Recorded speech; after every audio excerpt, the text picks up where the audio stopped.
அனைவருக்கும் வணக்கம். நான் எப்போதும் தூய்மைவாதம் பேசி என் அண்டை அயலாரை விரட்டக்கூடிய பழக்கம் எனக்கு கிடையாது.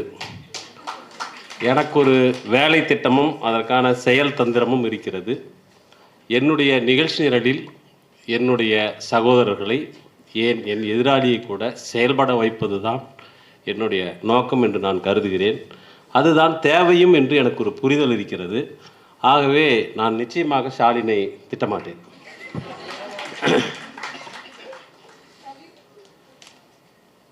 திட்டுவது என்பது கருத்து ரீதியாக பலவீனமாக நாம் இருக்கிற போது செய்யக்கூடிய ஒரு இயலாமையிலிருந்து வெளிப்படக்கூடிய ஒரு விஷயம்.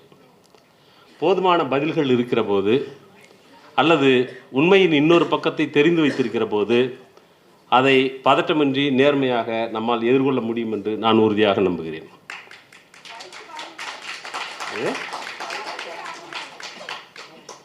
இல்லை, நான் இந்த வயசுலேயும் யாரை கடுப்பேற்றுன்னு எனக்கு தெரியும். இந்த வயசில் எவ்வளோ சின்ன குழந்தைகிட்டையும் பணிந்து பேசணும்னு எனக்கு தெரியும். இப்போ காலையில் ஸ்டாலின் ராஜாங்கம் பேசும்போது சொன்னார், சிலர் தலித்துகள் வீட்டில் போய் உணவு உண்டதை பெரிதாக பேசுகிறார்கள்னு. அப்படி பேசிய போது நான் கேட்டிருக்கிறேன், தலித் வீட்டில் உணவு உண்டீர்களே, உங்கள் வீட்டில் என்ன உண்பீர்கள் என்று நான் கேட்டிருக்கிறேன்.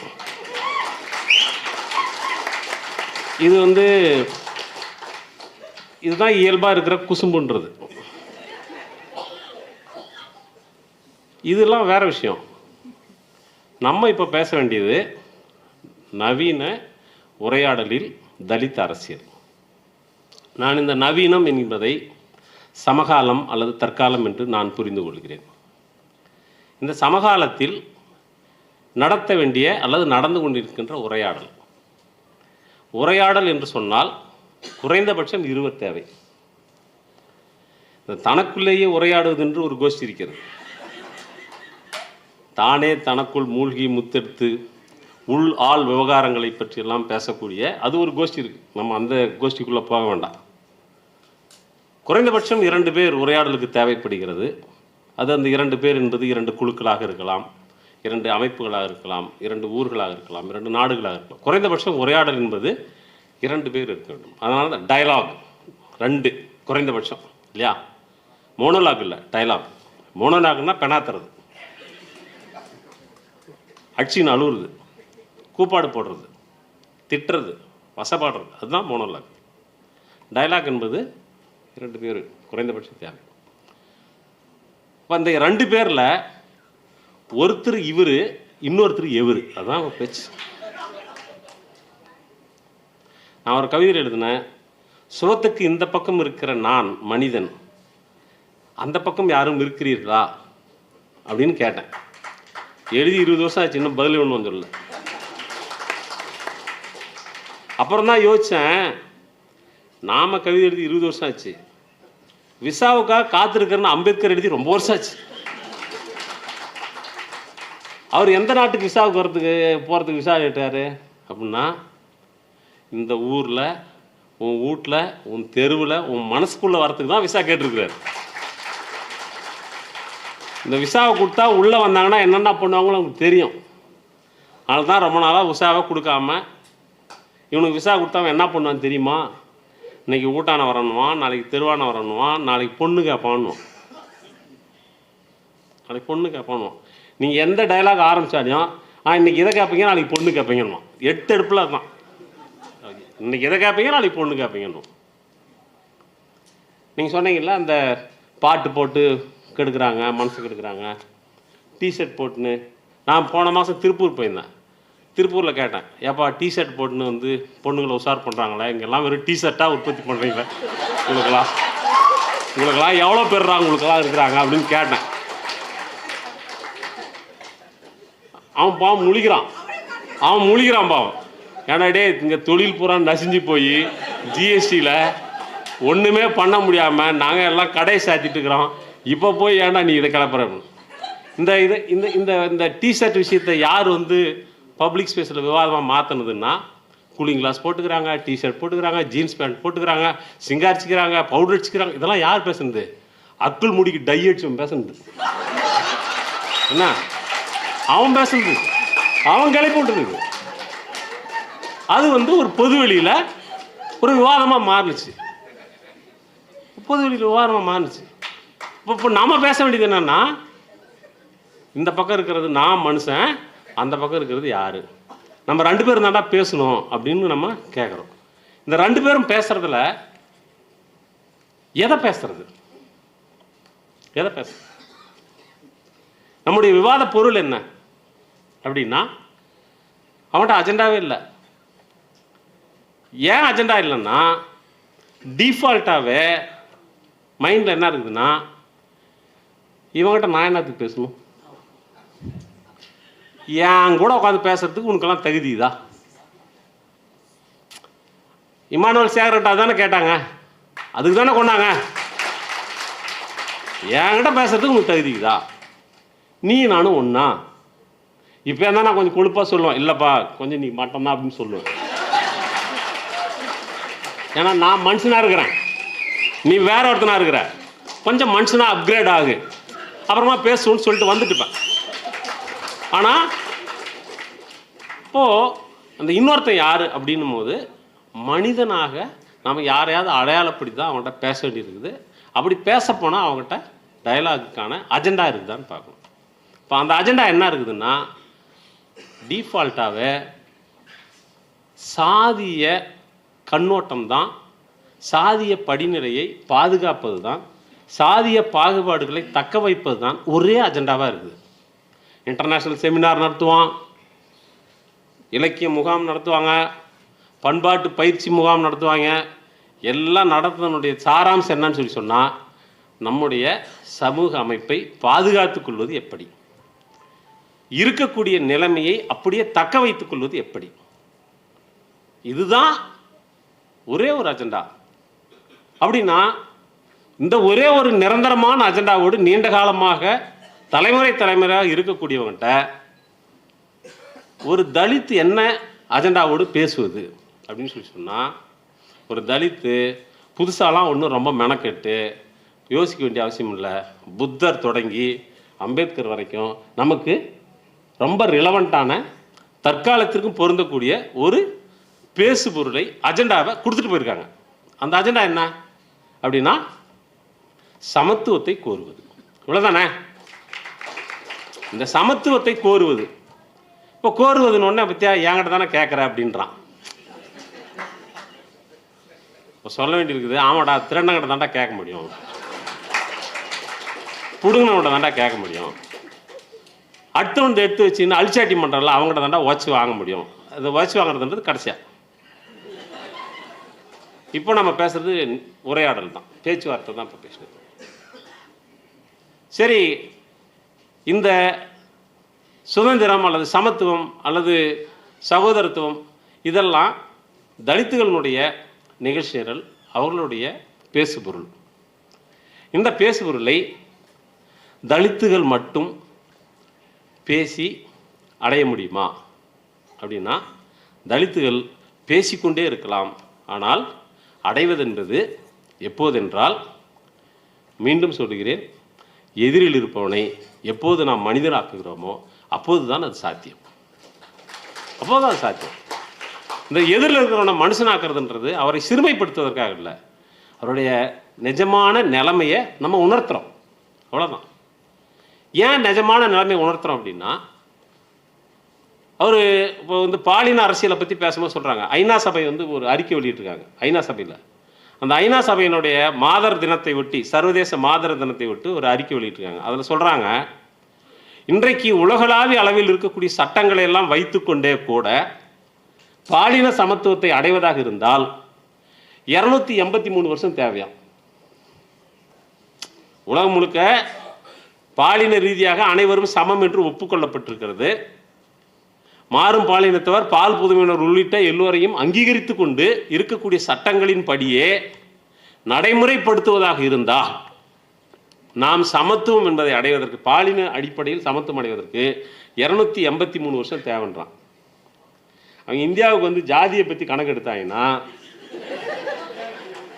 முன்னாடி 1 2 3 டிஜிட் போட வேண்டியிருக்கு, இல்லை பின்னாடி 2 3 டிஜிட் போட வேண்டியிருக்கு. இதானே யதார்த்தம். அப்போ இந்த சமூகத்தில் நாம் பாலின சமத்துவம் என்று அவங்க சொன்னதை பதிலாக இங்கே எடுத்து சமத்துவம் என்பது பிறப்பின் அடிப்படையில் எல்லாவற்றிலும் சமத்துவம். இந்த எல்லாவற்றிலும் அப்படிங்கும்போது எது இதில் அப்படின்னா, அடிப்படையாக நம்முடைய வாழ்வாதாரம் என்பது எங்கே இருக்கு? நிலத்தில் இருக்கிறது. இந்த நிலத்தில் தலித்துகளில் 60% மேற்பட்டவர்களுக்கு நிலம் கிடையாது. பி சீனிவாசராவ் என்று ஒரு கம்யூனிஸ்ட் தலைவர், அவர் பிறப்பால் பிராமணர், ஆனால் அப்ளிகேஷன்லாம் போட்டுலாம் பிறக்கல.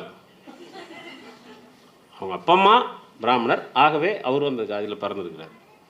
ஆனால் அவர் தன்னுடைய வாழ்நாள் முழுவதும் தஞ்சையில் விவசாய கூலிகளை அணிதிரட்டுவதற்கும் பண்ணையார்களுடைய அழிச்சாட்டிகளை எதிர்த்து போராடுவதற்கும் சவுக்கடியும் சாணிப்பாலும் கொடுத்தால் அடித்தால் திருப்பி அடி என்கிற முழக்கத்தை தமிழ் சமூகத்திற்கு, உழைக்கும் மக்களுக்கு கொடுத்தவராகவும் தன்னுடைய வாழ்நாள் முழுவதும் இருந்துவிட்டு சென்றிருக்கிறார். அவர் தலைமறைவு காலத்தில் இருந்தபோது ஒரு விவசாய கூலியிடம் கேட்கிறார், நீங்கள் பரம்பரையாக என்ன செய்கிறீர்கள்? நாங்கள் பரம்பரையாக விவசாய கூலிகளாக இருக்கிறோம், விவசாயம் செய்கிறோம். விவசாயம் பரம்பரையாக செய்யக்கூடிய உங்களுக்கு சொந்தமாக நிலம் இருக்கிறதா என்று கேட்கிறார். அந்த விவசாய கூலி சொல்லுகிறான், சொந்தமாக நிலமா? ஊசி குத்த கூட எங்களுக்கு நிலமில்லை என்று சொல்லுகிறான். ஒரு எழுத்தாளனாக, மொழியை கையாளக்கூடியவனாக நான் வெட்கி தலைகுனிந்த இடம் இதுதான். ஒரு கூலி தொழிலாளி தன்னுடைய சொந்த வாழ்வுணர்வு சொல்லுகிறான், ஊசி குத்த கூட இடமில்லை.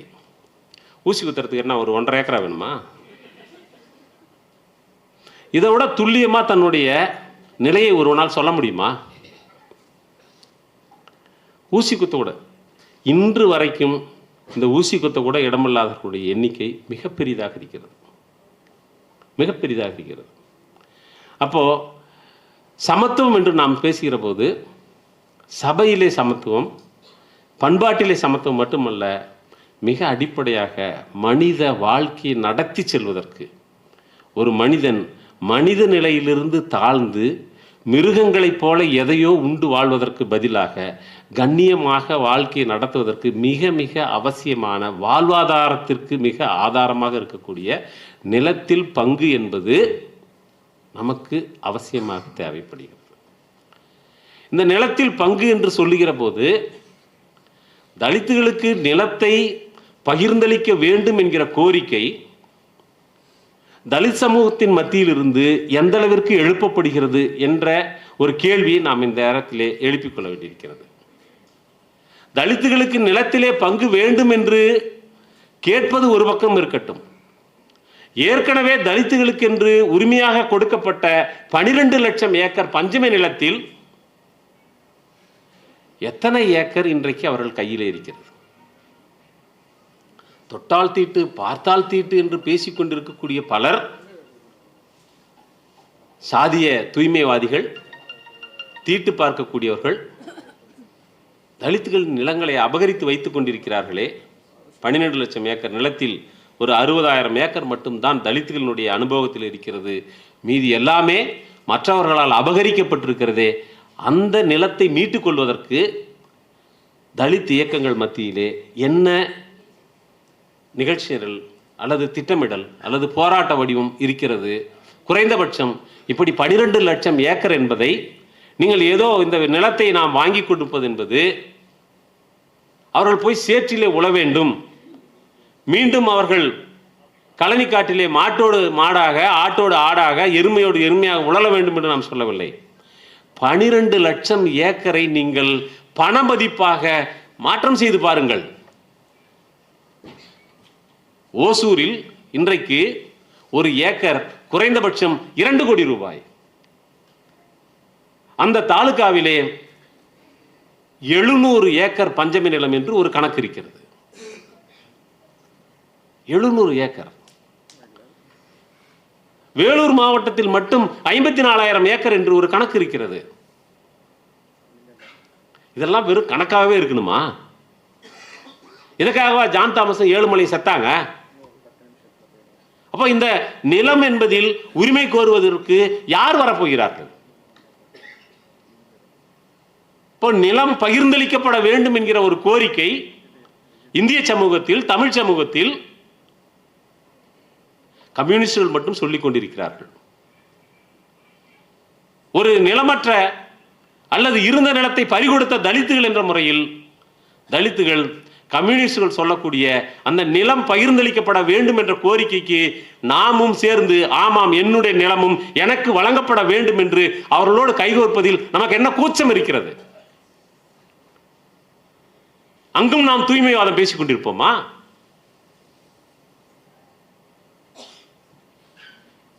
வேலை சந்தை, சுக்தேவ் தரோட் ஒரு புத்தகம் எழுதி சமீபத்திலே வந்திருக்கிறது. காலையில் வெளியான புத்தகத்தை மாலையில் படித்து விடுவதாக சொல்லக்கூடிய நண்பர்கள்லாம் இருக்கிறார்கள். ஆமா இருக்கிறாங்க. ஆனா அப்படி இருக்கிறவங்கிட்ட போய் அம்பேத்கருடைய வால்யூம் எல்லாம் படிச்சிங்களா? அது என்னமோ தெரியலைங்க, உள்ளே போக முடியலன்றான். நீ உள்ள வந்தாதானடா, வந்தாதானே. சுக்தேவ் தரோட் ஒரு புத்தகம் எழுதியிருக்கிறாரு, இந்திய உழைப்பு சந்தையில் தலித்துகளுக்கான இடம் என்ன. அதுதான் அந்த புத்தகத்தினுடைய தலைப்பு. 3 பேர் சேர்ந்து எழுதியிருக்கிறாங்க. அந்த புத்தகத்தில் நீங்கள் போய் பாருங்க. ஒன்று, உழைப்பு சந்தையில் இருவர் ஒரு வேலைக்கு விண்ணப்பித்தால் அதில் யாருக்கு முன்னுரிமை கிடைக்கிறது? இது ஒரு கேள்வி. அப்படி வேலை கிடைத்தால் அந்த வேலையில் எக்ஸுக்கு என்ன ஊதியம், ஒய்க்கு என்ன ஊதியம்? சரி, இருவரும் வேலைக்குள் சென்று விட்டார்கள். யார் தொடர்ந்து வேலையில் நீடிக்க முடியும்?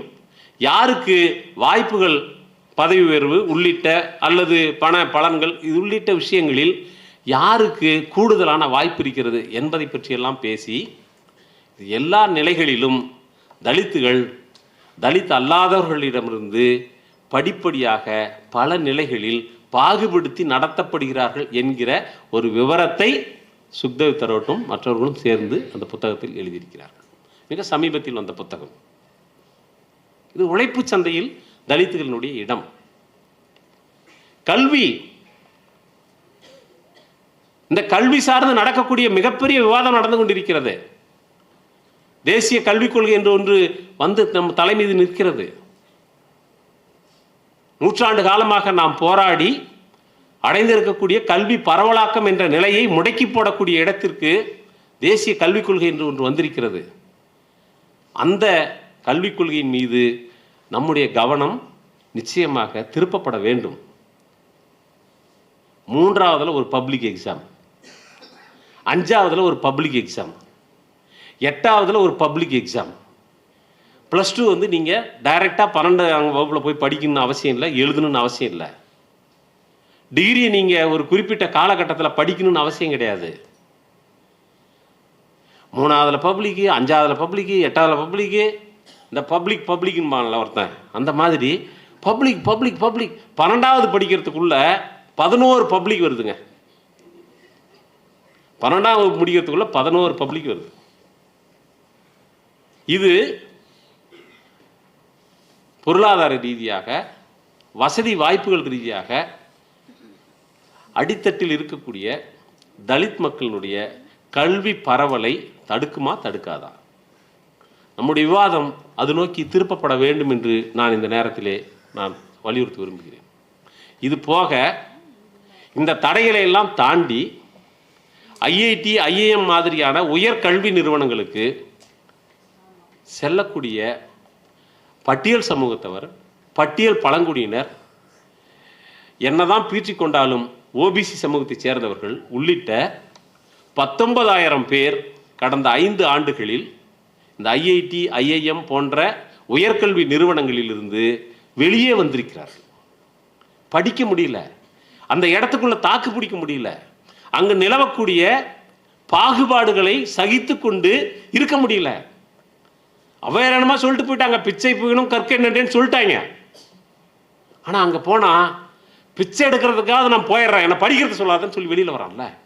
19,000 பேர். நீங்கள் நினச்சி பாருங்கள், ஒரு ஜேஇயில் ஒரு பையன் கிராக் பண்ணணும்னா அவன் எத்தனை வருஷம் வந்து உழைக்கணும், எவ்வளோ கடுமையான, ஒரு குடும்பமே சேர்ந்து படித்தாதான் படிக்க முடியுன்ற மாதிரி தான் இன்றைக்கி இருக்குது. அவன் ஜேஇயில் மெயின்ஸ் எழுதி அட்வான்ஸ் எழுதி பாஸ் பண்ணி சீட்டு கிடச்சி படிக்க போய் 19,000 பேர் 5 வருஷத்தில் வெளியில் வரான்னா ஏன் வெளியில் வரான்? தற்கொலைகள் இல்லாமல் நான் சொல்கிற கணக்கு, தற்கொலை இல்லாமல். நீங்கள் ரொம்ப காலமாக சொல்லிக்கிட்டு இருந்தாங்க ஐஐடி எங்களுக்கு ஐடிஐ உங்களுக்குன்னு சொல்லிக்கிட்டு இருந்தாங்க இல்லையா? இல்லைப்பா, அது ஐஐடின்றது வெறும் ஐயங்காரின் டெக்னாலஜிலாம் கிடையாது, அது எல்லாருக்குமானது அப்படின்னு சொல்லி அதுக்குள்ளே வந்து போனவன 19,000 பேர் வெளியில் வரான். அங்கே இருக்கக்கூடிய ஃபேக்கல்டிஸ் எவ்வளோ பேர்? இந்தியாவுடைய உயர் கல்வி நிறுவனம்னு சொல்லப்படுது. இதுக்கு வேற ஒரு அடைமொழி வேற, நேஷனல் இம்பார்ட்டன்ட் இன்ஸ்டியூட்ஸ். அதுக்கு பேர், கல்வியாளர்கள்லாம் இருப்பீங்க, நேஷனல் இம்பார்ட்டன்ட் இன்ஸ்டியூட்ஸ்.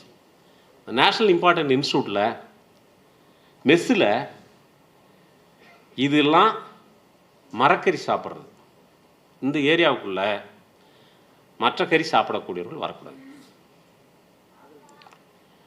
ஒரு இந்தியாவினுடைய உயர்கல்வி நிறுவனத்தினுடைய இடத்துல அங்கே ஒரு சேரியை உருவாக்குறான் பாருங்க.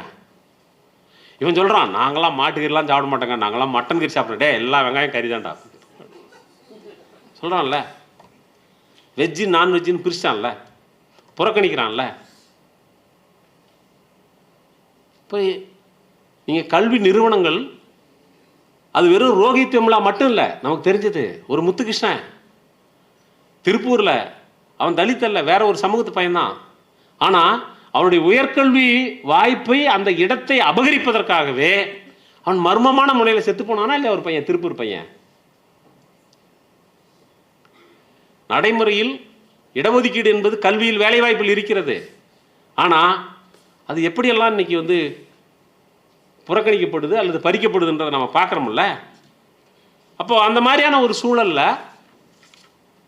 நம்ம கல்வி பற்றி நம்முடைய விவாதம் என்ன நடந்துக்கிட்டு இருக்கு? உங்களுக்கு தகவலுக்காக சொல்கிறேன், அனிதா செத்தப்ப அல்லது அனிதா, அதுவும் ஒரு நிறுவன படுகொலை தானே. அனிதா நிறுவன படுகொலை நடந்தப்ப நீட் பற்றி விவாதிப்பதற்காக ஒரு மாநாட்டை அநேகமாக எனக்கு தெரிஞ்சு நீலம் வந்து முதலாக ஒரு பொது நிகழ்ச்சியாக அதான் நடத்துகிறோம். நீலம் பண்பாட்டு மையத்து சார்பில் போய் இடம் கேட்குறோம். எதுக்கு? நீட்டு பற்றி ஒரு விவாத கூட்டம் நடத்துகிறோன்னு. ஒரு மண்டபத்தோடு வாங்க முடியல. கடைசியில் பார்க்கலான்னு சொல்லி, இல்லைங்க நாங்கள் நீட்டு ஆதரவு கூட்டம் நடத்துகிறோம், நீட்டுன்ற பேரில் எதுவும் நடத்தக்கூடாது சார் அப்படின்ட்டான். நீட்டுன்ற பேரில் எதுவும் நடத்தக்கூடாது. இந்த ஒரு ப்ரிவென்டிவ் அரெஸ்ட்லாம் போடுவாங்க, பந்து நடக்கிறப்பெல்லாம் முன்கூட்டியே கைது பண்ணுவாங்க அரசியல் கட்சி தலைவர்களை. அப்போ வந்து ஒரு போலீஸ்காரன் போய் என்ன பண்ணிருக்கான்னா, இந்த இடது கம்யூனிஸ்ட் வலது கம்யூனிஸ்ட் எல்லாம் வந்து வண்டியில் ஏறினிருக்கான். ஒருத்தன் போய் நான் ஆன்டி கமிஷனர்டா, எல்லா கமிஷனர்டா ஏறுறா வண்டியில், அந்த மாதிரி எல்லா கமிஷனர் ஏறுறான்ற மாதிரி நாங்கள் நீட்டுக்கு ஆதரவாக நடத்துகிறதான்னு சொன்னால் கூட நீட்டு பேரில் எதுவும் நடத்தக்கூடாதுன்ட்டான். இப்போது தேசிய கல்விக் கொள்கை நம்முடைய தலை மீது தொங்கக்கூடிய கத்தி, நம்முடைய கல்வி பரம்பலை தடுக்கக்கூடிய கத்தி, அது நடைமுறைக்கு வந்திருக்கிறது. மாநில அரசு ஒரு மாநில கல்விக் கொள்கை உருவாக்கப் போவதாக சொல்லி ஒரு குழுவை அமைத்தாலும் கூட அதிலே பணியாற்ற சென்ற, மிகுந்த விருப்பபூர்வமாக சென்ற தோழர் ஜவஹர்லேசன் போன்றவர்கள் அதற்குள் இருக்க முடியாமல் வெளியேற வேண்டிய ஒரு நிலைமை வந்திருக்கிறது. இப்போ இதெல்லாம் தலித்துகளுடைய வாழ்க்கையோடு மிக நேரடியாக தொடர்புடைய விஷயம் என்று நான் புரிந்து கொள்கிறேன். அதை பற்றியெல்லாம் நாம் பேசுவது என்பது மிக மிக அவசியமாக இருக்கிறது. இது போக வாக்கு அரசியல் அல்லது தேர்தல் அரசியல் அல்லது அரசியல் அதிகாரம் என்று வருகிற போது, தலித்துகளுக்கு வாக்குரிமை 1937 நினைக்கிறேன்ல, வாக்குரிமை கொடுக்கப்பட்ட காலத்திலிருந்து அவர்களை ஒரு அரசியல் சக்தியாக ஒருங்கிணைப்பதற்கான ஒரு முயற்சி நடந்து கொண்டே இருக்கிறது. ஆனால் அம்பேத்கர் தொடங்கி அவர் ஆரம்பித்த சுதந்திர தொழிலாளர் கட்சி இதெல்லாம் தொடங்கி இன்று வரைக்கும் பல்வேறு விதமான முயற்சிகள் நடந்திருக்கிறது. அவர் ஆரம்பித்தார், சுதந்திர தொழிலாளர் கட்சி, SC/ST ஃபெடரேஷன், அதற்கு பிறகு அவருடைய மரணத்துக்கு பிறகு அவரால் கனவு காணப்பட்டு அதற்கான முன்முயற்சிகள் எடுக்கப்பட்டு அவர் இறந்த பிறகு தொடங்கப்பட்ட குடியரசுக் கட்சி, அது பலவாறாக சிதைந்து பிறகு ஒரு நீண்ட சோர்வுக்கு பிறகு வந்த தலித் பேந்தர், அது அரசியல் அரங்கில், பண்பாட்டு அரங்கில், சமூகத்தில் அது கொளுத்தி போட்ட பல விஷயங்கள். அது பிறகு பார்த்தா அதை உருவாக்கினவங்களே நாம்தேவ் தாசல், அர்ஜுன் டாங்லே, இவர்களெல்லாம் தான் அன்றைக்கு மிகப்பெரிய எழுச்சிகரமான தலித் பேந்தர் தலைவர்களாக உருவாகி வந்தவர்கள். கடைசியில் எங்கே போய் நின்னார் அர்ஜுன் டாங்லே? இவர் நாம்தேவ் தாசல்லாம் எங்கே போனார்? சிவசேனாவில் போய் ஐக்கியானார். சிவசேனாவில் ஐக்கியம். இப்போ சிவசேனாவில் ஐக்கியமான ஒரு தலித் தலைவரை வைத்துக்கொண்டு தலித்துகள் எல்லாம் சிவசேனாவுக்கு போய்விட்டார்கள் என்று நாம் முடிவுக்கு வர முடியுமா? அல்லது சிவசேனாவில் சேருவது தான் தலித் அரசியல் என்ற முடிவு? அது தலித்துகளின் அரசியல். அங்கே இருந்த ராம்தாஸ் அத்தாவாலே எங்கே போனார்? அவர் பிஜேபியோட அமைச்சரவையில் அங்கே வச்சார். ராம்விலாஸ் பாஸ்வான் எங்கே போனார்? மிகப்பெரிய டவரிங் பர்சனாலிட்டி. ஜனதா அரசாங்கம் உருவான போது அந்த தேர்தலில் இந்தியாவிலேயே அதிக வாக்கு வித்தியாசத்தில் செய்த ராம்விலாஸ் பாஸ்வான். இன்றைக்கு அந்த கட்சி என்னவாக இருக்கிறது? அவருடைய மகன் சிராக் பாஸ்வான் மோடியின் வடிவில் என் தாடியை பார்க்கிறேன்றார். இங்க இருக்கிற ஒரு ராஜேந்திர பாலாஜி மாதிரி அங்க ஒருத்தன் பேசுறான்னா நம்ம என்ன சொல்றது? ராம்விலாஸ் பாஸ்வானோட மகன் பேசுறாருங்க. அது அந்த கட்சி என்னாச்சு? மாயாவதி, நீங்க உத்தரப்பிரதேசத்தில் 4 முறை அவர் முதலமைச்சராக இருக்கிறார். கன்ஷிராமால் வளர்த்தெடுக்கப்பட்டு அங்கே உருவான அந்த எழுச்சி, பகுஜன் எழுச்சி, அது என்னாச்சு? பகுஜன் எழுச்சிக்கு பதிலாக சர்வஜன் என்று ஒரு மாற்றை வைத்து அது கடைசியில் அங்கே இருக்கக்கூடிய ஆதிக்க சாதிகளினுடைய நலன்களை காப்பாற்றுவதாக அது மாறிப்போய் இன்றைக்கு தேசிய அரசியலில் மட்டுமல்ல மாநில அரசியலிலும் கூட காணாமல் போயிருக்கிறார். அது என்ன மாயாவதியோட பிரச்சனையா? அது காலையில் கூட நானும் பாலசுப்ரமணியம் பேசிக் கொண்டிருந்தோம். இந்தியா முழுக்க மிகப்பெரிய அதிர்வுகளை உருவாக்கிய, தலித் உரிமைகளுக்காக போராடிய அல்லது அந்த போராட்டங்களிலேயே மேலெழுந்து வந்த ராம்விலாஸ் பாஸ்வான் உள்ளிட்ட கன்சிராமனுடைய பகுஜன் சமாஜ் கட்சி உட்பட்ட பல கட்சிகள் காணாமல் போயிருக்கின்றன. அல்லது இன்றைய காலத்தினுடைய மிக பெரும் அரசியல் அபாயமாக உருவெடுத்திருக்கக்கூடிய பாரதிய ஜனதா கட்சி, RSS அரசியலுக்கு காலியாக இருக்கின்றன. இப்படிப்பட்ட ஒரு நெருக்கடியான அரசியல் கட்டத்தில் மகாராஷ்டிராவில் பிரகாஷ் அம்பேத்கருடைய கட்சியும், உத்தரப்பிரதேசத்தில் சந்திரசேகர் ஆசாத்தினுடைய கட்சியும், தமிழ்நாட்டில் திருமா தலைமையிலான VCK மட்டும்தான் பாசிச எதிர்ப்பு, பாரதிய ஜனதா எதிர்ப்பு, RSSக்கு அடிபணியாமல் நிற்கக்கூடிய ஒரு நிலைப்பாட்டை எடுத்திருக்கிறார்கள் என்று நாங்கள் காலையில் விவாதித்துக் கொண்டிருந்தோம். நண்பர்களே, அரசியல் தளத்திலே நடந்து கொண்டிருப்பதை பற்றி கவலைப்படாமல் வேறு எதை பற்றியோ பேசிக் கொண்டிருப்பது என்பது சரியாக இருக்காது.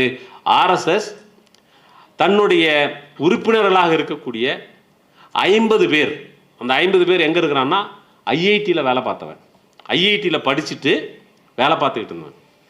50 IITians-ஆக இருக்கக்கூடிய RSS-காரர்களை வேலையிலிருந்து விலகச் செய்து இன்றைக்கு பகுஜன் ஆசாத் பார்ட்டி என்று ஒரு கட்சியை உருவாக்கி இருக்கிறது. நீங்கள் பிஜேபியும் RSS-உம் இருக்கக்கூடிய கட்சிகளை பிளப்பது, இருக்கக்கூடிய கட்சிகளை உறிஞ்சுவது, இருக்கக்கூடிய கட்சிகளை விலைக்கு வாங்குவது என்பதெல்லாம் ஒரு பக்கம். அதுக்கு நீங்க தமிழ்நாட்டில் உதாரணங்களை சொல்லலாம். கிருஷ்ணசாமி என்ன குதிச்சாரு? எவ்வளவு பெரிய ஒரு போராளியாக அந்த சமூகம் அவரை அடையாளம் கண்டது. ஆனால் என்ன ஆனது? கடைசியில் இந்துத்துவத்தினுடைய இந்த புதுசாக சாமி கும்பிட்றவனுக்கு 2 மடங்கு பக்தி இருக்குமா? அந்த மாதிரி புதுசாக லஞ்சம் வாங்குறவனும் அப்படி தான் வாங்கணும். இவ்வளோ நாளாக ஏமாந்துட்டோம், மிஸ் பண்ணிட்டு வேகமாக 2 கையில் 4 கை இல்லைன்னு வேகமாக வாங்கணும். அந்த மாதிரி கிருஷ்ணசாமி இன்னைக்கு அந்த கட்சியை உறிஞ்சி எடுத்துட்டாங்கல்ல. உறிஞ்சி எடுத்த பிறகு அப்படியே சக்க மாதிரி துப்பிட்டு அதிமுகவுக்கு அதுதான் நடந்துச்சு.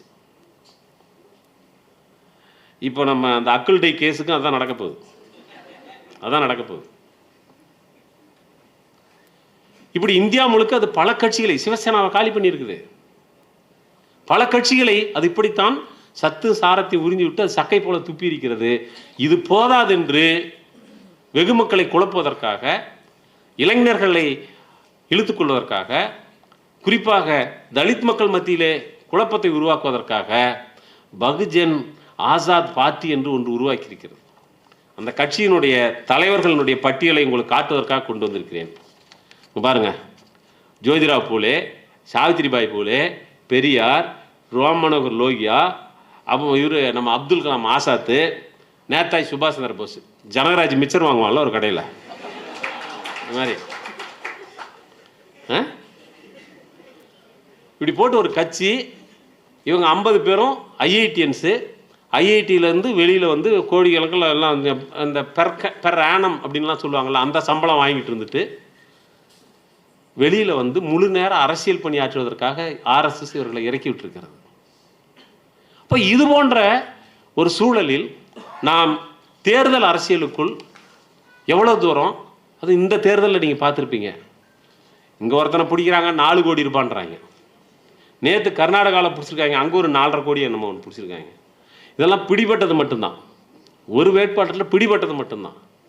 போனது வந்தது இதெல்லாம் கணக்கு போட்டால் இது போன்ற ஒரு நிலவக்கூடியது ஜனநாயகமா பணநாயகமா என்கிற மிகப்பெரிய கேள்விகள் இருக்கிறது. இந்த மாதிரியான இடத்தில் நாம் அரசியல் அதிகாரம் என்பதை எப்படி அடைவது? அதிகபட்சம் தனி தொகுதிகளில் நீங்கள் நின்று கொள்ளலாம், ஏன்னா அதில் வேற யாரும் நிற்க முடியாது. விதிவிலக்காக 1-2 இடங்களில் பொது தொகுதிகளில் தலித்துகள் நின்று வெற்றி பெற்றிருக்கிறார்கள். அது விதிவிலக்கா, ஆனால் இது பொது விலக்கல்ல. அப்ப நீங்கள் அரசியல் அதிகாரத்தை அடைவது என்று சொன்னால் கூட நீங்கள் தனியாக நின்றால், தமிழ்நாட்டில் நீங்கள் 15%, 18%, நீங்கள் 18% என்றால் மீதி 82% உங்களுக்கு எதிராக கொண்டு போய் நிறுத்த முடியும். அகில இந்திய அளவில் நீங்கள் 20%, 20க்கு எதிராக 80 நிறுத்த முடியும். இப்ப அரசியல் அதிகாரமும் இன்றைக்கு கேள்விக்குறியாக இருக்கிறது. இது பற்றியும் நாம் விவாதிக்க வேண்டியிருக்கிறது. நீங்க இது எல்லாவற்றையும் விவாதிக்கும் போது யாரோடு விவாதிக்கிறீர்கள் என்றால், ஒரு பிறந்ததிலிருந்து இல்லை பிறக்கிறதுக்கு முன்னாடி இருந்து சாதி தீர்மானிக்கப்பட்டு சாதியாகவே வளர்ந்து சாதியாகவே செத்து சுண்ணாம்பாவர வரைக்கும் இருக்கக்கூடிய ஒரு சாதிய மனநோயால் பாதிக்கப்பட்டவர்களிடம்தான் நீங்கள் இதையெல்லாம் முறையாட வேண்டியிருக்கிறது. சுயம்பலிங்கம் ஒரு இடத்துல சொல்லுவார், கை இல்லாமல் பிறக்கிறவனை பார்த்துருக்கிறேன், கால் இல்லாமல் பிறக்க பார்த்துருக்கிறேன், மூக்கு இல்லாமல் பிறக்க, ஆனால் வயிறு இல்லாமல் பிறந்த ஒருத்தனை கூட நான் பார்த்ததே இல்லைம்பாரு. எனக்கு என்னமோ ஆச்சரியமாக இருக்குது, வயிறு இல்லாமல் கூட பிறந்துடாம போல, ஜாதி இல்லாமல் ஒருத்தனும் பிறக்க மாட்டான்ற மாதிரி இது. அப்போ இந்த மாதிரியான ஒரு சமூகத்தில் நம்ம பேசுறதா இருந்தால் யாரிடம் எதை பேசுவது, யாரோடு சேர்ந்து எதை பேசுவது? இதெல்லாம் பேசும்போது ஒரு அரசியல் ரீதியான ஒரு தெளிவும் நிகழ்ச்சி நிரலும், அந்த நிகழ்ச்சி நிரலை அடைவதற்கான செயல் தந்திரமும் நமக்கு தேவைப்படுகிறது. அந்த செயல் தந்திரம் என்பது தூய்மைவாதம் பேசி தனிமைப்படுத்திக் கொள்வதல்ல. அந்த செயல் தந்திரம் என்பது எப்போதும் யாரையாவது குறை சொல்லிக் கொண்டு ஆகவே நான் சரியாக இருக்கிறேன் என்று நினைத்துக் கொள்வதும் அல்ல. நாம் மிக மிக சீரழிந்து போன நம்முடைய மனநிலையை, சிந்தனையை, செயலை, நடத்தையை எல்லாவற்றையும் பால்படுத்தி வைத்திருக்கக்கூடிய ஒரு இந்துத்துவ மனோபாவத்திலிருந்து நம்மை விடுவித்துக் கொள்வதற்காக போராடி கொண்டே இந்த சமூகத்தை மாற்றி அமைப்பதற்கான வேலையும் நாம் செய்ய வேண்டியிருக்கிறது என்ற பொறுப்புணர்ச்சியோடு தான் நாம் இந்த பிரச்சனையை அணுக வேண்டியிருக்கிறது. இந்த பொறுப்புணர்ச்சி இல்லாமல் நாம் செய்யக்கூடிய எந்த ஒரு வேலையும் நாம் எதிர்பார்க்கக்கூடிய பலனை அளிக்காது. ஆனால் அம்பேத்கர் ஒரு இடத்தில் சொல்லுவார், அரசியல் என்றால் அது கட்சி அரசியல் தான்.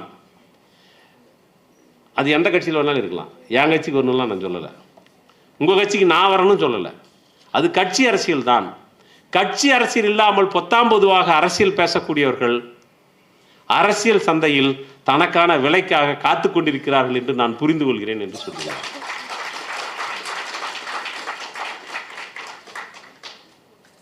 நீங்கள் குறைந்தபட்சம் ரசிகர் மன்றத்திலாவது இருங்கள் என்று சொல்லுகிறேன். இல்லைங்க நான் எதுலையுமே சேர மாட்டேங்கண்ணா, சங்கம் சேராதவர் சங்கத்திலேயாவது இருங்கன்ற. எதுலையா இருந்து தொலைங்க. ஒரு 10 பேரோட சேர்ந்து வேலை பார்த்து பழகுங்க. ஒரு ஜனநாயக பண்புக்குள்ள வாங்கன்றேன். அதுக்குள்ள வராம ஒத்தையா கம்பு சுத்துறது, உபதேசம் பண்றது, இதெல்லாம் அவசியம் இல்லை. நீங்க எதுக்குள்ள எந்த அமைப்புக்குள்ள வேணாலும் இருங்க. ஆனால் எங்க போனாலையும் பேச வேண்டிய விஷயம் ஒண்ணுதான், அது சமத்துவம் என்கிற ஒரு விஷயத்தை தான். சுதந்திரம், சமத்துவம், சகோதரத்துவம். இந்த சமத்துவம் என்பது தனியா வராதுன்னு அம்பேத்கர் நமக்கு சொல்லியிருக்கிறார். சமத்துவம் என்பது தனியா வராது. தொகுதி 6 தமிழ்ல, இங்கிலீஷ்ல நான் படிக்கல. இந்த 3 ஒன்னா சேர்ந்து தான் வரும்ன்றாரு, தனியா வராதுன்னு சொல்றாரு. முடிக்க பாருங்க. அவங்க ஒன்றும் சொல்லலை, இருந்தாலே ஒரு நம்பிக்கை உங்களுக்காக. கடைசியா சொல்றேன். என்சிஆர்பியினுடைய டேட்டாலாம் சொன்னாங்க காலையில். இந்த டேட்டாவோட மிக நுட்பமான விஷயம், வன்முறையை உடல் ரீதியாக நிகழ்த்தாமல் மன ரீதியாக சாதிய வன்மங்களோடு இருப்பவர்கள் தான் மிக அதிகமாக இருக்கிறார். அந்த வன்மத்தை ஊடறுத்து செல்வதற்கு நீங்கள் வேறு எந்த ஒரு தளத்தை விடவும் கலையும் இலக்கியமும் மிக சிறந்த பணியை செய்ய முடியும் என்று நான் உறுதியாக நம்புகிறேன். நான் ஏற்கனவே நம்ம நண்பர்களோட பேசும்போது சொன்ன விஷயத்தை திரும்ப வலியுறுத்தி நான் முடிக்க விரும்புகிறேன். நடப்பில் இருக்கக்கூடிய யதார்த்தம் நாம் விரும்பக்கூடியதாக இல்லை. நடப்பில் இருக்கிற உண்மை நாம் ஏற்றுக்கொள்ளக்கூடியதாக இல்லை என்றால் குறைந்தபட்சம் நம்முடைய கலைகளிலும் நம்முடைய இலக்கியத்திலுமாவது அதை மாற்றுவதற்கு நமக்கு என்ன கேடுன்னு கேட்குறேன். மாற்றலாம்ல? அதுதானே சரியா இருக்கும். நான் உள்ளது உள்ளபடியே காட்டுறேன் அப்படின்னா, உள்ளது உள்ளபடி எனக்கே தெரியும், நீ என்ன வெங்காயம் காட்டுறது? நீ இருக்கிற அதே ஊரில் தான் நான் இருக்கிறேன். இதில் எனக்கு என்ன நீ உள்ளது உள்ளபடி காட்டுறது? வேற ஏதாவது சொல்லு, வேற ஏதாவது சொல்லு. அப்போ அந்த வேற ஏதாவது சொல்கிறது தான், அதுதான் இலக்கியம். வேற ஏதாவது என்ன சொல்கிறது? நடைமுறையில் நம்மால் ஒப்புக்கொள்ள முடியாத யதார்த்தங்களை மாற்றி அமைப்பதற்கு குறைந்தபட்சம் நடைமுறை உலகம் சம்மதிக்கிற வரை, நடைமுறை உலகத்தை பக்குவப்படுத்தும் வரை, மாறினால் இப்படியெல்லாம் இருக்கும் என்று என்னுடைய கதைகளில் நான் எழுதி காட்டுவேன். அதைத்தான் கதையை நமக்கு முக்கியம்னு சொல்லி சொன்னார். அதான் சொன்னார். அப்போ இந்த கலை இலக்கியத்தில் நான் வேலை செய்கிற ஒருவனாக இருக்கிற போது இதுலேயே நான் அப்படியே எல்லாத்தையுமே தீர்த்துருவேனா? உலகம் முழுக்க என் கதையை படித்து கவிதையை படித்து அப்படியே திருந்திருமா? எனக்கு அதெல்லாம் நோக்கம் கிடையாது. உங்களை திருத்துறதெல்லாம் எனக்கு நோக்கம் கிடையாது பிரதர். நான் முதல்ல ஒரு அடிப்படையாக ஒரு சமூக ஜீவியாக சமூகத்தில் நடக்கக்கூடிய விஷயங்களின் மீது எனக்கு ஏற்படக்கூடிய உடன்பாட்டை முரண்பாட்டை நான் வெளிப்படுத்த முதல்ல ஆரம்பிக்கிறேன். அந்த வெளிப்படுத்துகிற என்னுடைய வெளிப்பாடுகள் உங்களுக்கும் உங்களுடைய அனுபவமாக நீங்கள் உணர முடிந்தால் நீங்களும் நானும் ஒரு புள்ளியில் இணைகிறோம். அதுதான் இன்றைக்கு தேவையாக இருக்கிறது. அந்த ஒரு புள்ளியில் இணைப்பதற்கு நான் யாரை இணைக்கிறது அப்படின்னா, நல்ல ஒத்த கருத்து உங்களை கூடி, காலையில் தானே அவர் சொன்னார், நம்ம அசோகர்தன் செட்டி சொன்னார் இல்லை, ஒத்த கருத்துள்ளவர்களிடம் பேசிக்கொண்டிருப்பது அல்ல, ஒத்த கருத்துள்ளவர்களை குசிப்படுத்துவதும் என்னுடைய வேலை அல்ல. மாற்று கருத்துள்ளவர்களோடு உரையாடுவது என்பது தான் இப்போது மிக அவசியமாக இருக்கிறது. இப்போ பிரச்சனை, மாற்று கருத்துள்ளவர்கள் அவங்களோடு உரையாடுவது, அவர்கள் பக்குவமற்ற வாதங்களை வைத்தால் கூட, உண்மைக்கு மாறான விஷயங்களை வைத்தால் கூட பொறுமையாக, இப்போ ஸ்டாலின் மரிய ஜிபி பற்றி சொன்னப்போ நான் பொறுமையாக இருக்கிறேன்ல, அந்த மாதிரி சொல்லுவேன், அதுக்கு பதில் சொல்லுவேன். அந்த மாதிரி பொறுமையாக அவர்களிடம் உரையாட வேண்டியிருக்கிறது. அப்புறம் இந்த திராவிடம், இந்த முற்போக்கு, கம்யூனிசம், இதை பற்றியெல்லாம் ஒரு ஒம்பாமையோடு பேசக்கூடிய தலித்துகள் அதை ஒரு கிட்டத்தட்ட அதை ஒரு என்ன சொல்கிறது, அது ஒரு ஒரு ஒரு ஒரு நோய் மாதிரி பரவிக்கிட்டு இருக்கு. திராவிட இயக்கங்கள் திராவிடம் என்று பேசுவதற்கு முன்பாக திராவிடம் என்ற சொல்லை பயன்படுத்தியவன் அயோத்திதாசர். நம்ம யாருக்கிட்ட எதை விட்டு கொடுக்கறது? ரெண்டாவது, திராவிடம் என்பது இங்க இருக்கக்கூடிய அரசியல் கட்சிகளுக்கு சொந்தமான கருத்து அது. நீங்கள் திராவிடத்தை நக்கலடிப்பீர்கள் என்றால் இப்போ ஆரியத்தை கொண்டாடுவீங்களா? திராவிடம் என்பது என்ன? திராவிடம் என்பது இந்த மண்ணின் பூர்வக்குடிகள் யார் என்பதை பற்றியது. இந்த நாட்டின் நாகரிகம் யாருக்கு சம்பந்தமானது என்பது. நீங்க அதை போய் சர்வசாதாரணமாக இங்க இருக்கக்கூடிய 1-2 கட்சிகளோட சம்பந்தப்படுத்திக்கிட்டு திராவிடம் என்கிற ஒரு சொல்லை கிண்டல் அடிப்பதாக நடித்துக் கொண்டு அந்த கருத்தாக்கத்தை நாம் கேலியும் கிண்டலுக்கும் உள்ளாக்கினால் அது என்ன அர்த்தம்? அது இதைத்தான் இன்றைக்கு ஆர்எஸ்எஸும் வலதுசாரிகளும் விரும்புகிறார்கள். ஆர்எஸ்எஸ் இன்றைக்கு சொல்லுகிறான் 12,000 வருடத்தின் இந்திய வரலாற்றை நாங்கள் எழுதப் போகிறோம் என்று சொல்லுகிறான். அந்த 12,000 வருஷ வரலாறு என்னது? அது அவன் எதுக்கு எழுதுறான்றான்? அதான் ஏற்கனவே எல்லாம் எழுதி வச்சிருக்காங்கல்ல. ரொமிலா தாப்பர் எழுதியிருக்கிறாங்க, ஆர்எஸ் சர்மா எழுதியிருக்கிறாரு, இர்பான் நபைஃப் எழுதியிருக்கிறாரு, எல்லாரும் எழுதியிருக்கிறாங்களே. நீங்க எதுக்கு புதுசாக எழுதுறீங்க? கோசாம்பி எழுதியிருக்கிறாரு. அப்படின்னா அவன் என்ன சொல்றான்? இந்திய தன்மையுள்ள வரலாற்றை நாங்கள் எழுத போகிறோம். மேற்கத்திய வாடையும் மார்க்சிய செல்வாக்கும் இல்லாத இந்திய தன்மையுள்ள ஒரு வரலாற்றை நாங்கள் எழுத போகிறோம் சொல்றான். அப்படின்னா என்ன அர்த்தம்? அது அதுக்குள்ள என்ன இருக்க போகுது? தெளிவா சொல்றான். ஆரியர்கள் இந்தியாவின் பூர்வக்குடிகள். சிந்து சமவெளி நாகரிகம் என்பது சிந்து சரஸ்வதி நாகரிகம் என்று திருத்தி வாசிக்கப்பட வேண்டும். சரி, சிந்து நதி இங்க இருந்துச்சுன்னு சொல்றாங்கப்பா, சரஸ்வதி நதி எங்க இருந்துச்சுன்னா மானசீகமாக ஓடிக்கொண்டிருக்கிறது. ஏண்டா மானசீகமா ஓடுற நதிக்கெல்லாம் இங்க என்னடா வேலை?